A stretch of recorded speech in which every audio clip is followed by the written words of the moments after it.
Comment se motiver pour franchir le premier pas? Bonjour et bienvenue sur le blog Les Revenus Autrement, je suis Audrey et aujourd'hui je vais vous donner 3 astuces qui vont, je l'espère, vous permettre de franchir un cap et de passer au cap suivant, au cap supérieur.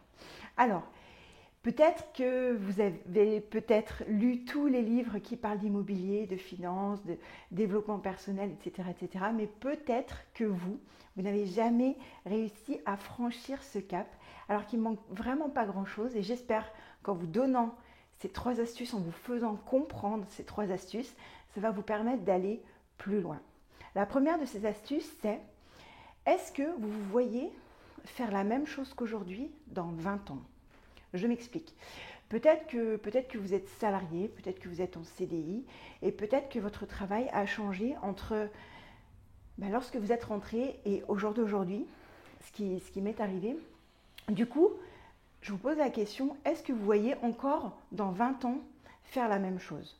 Alors pour certains, ça va être oui, parce que tout le monde ne déteste pas son travail et tout le monde n'a pas forcément envie de changer.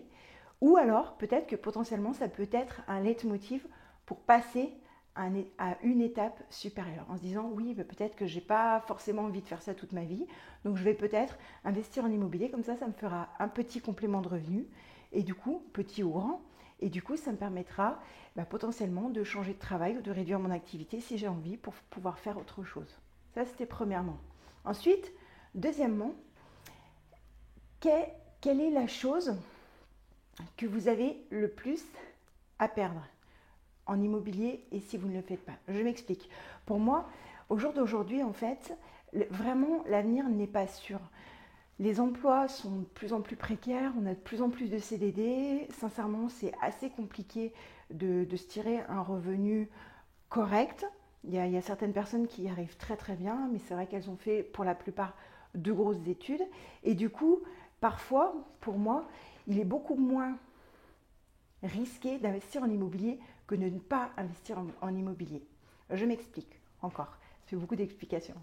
En fait, hier, j'étais en coaching avec un jeune homme qui habite dans un pays étranger et qui gagne très bien sa vie.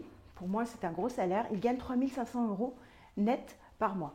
Les impôts sont déjà déduits et la nourriture également. D'accord? Donc, c'est vraiment 3 500 € dans sa poche.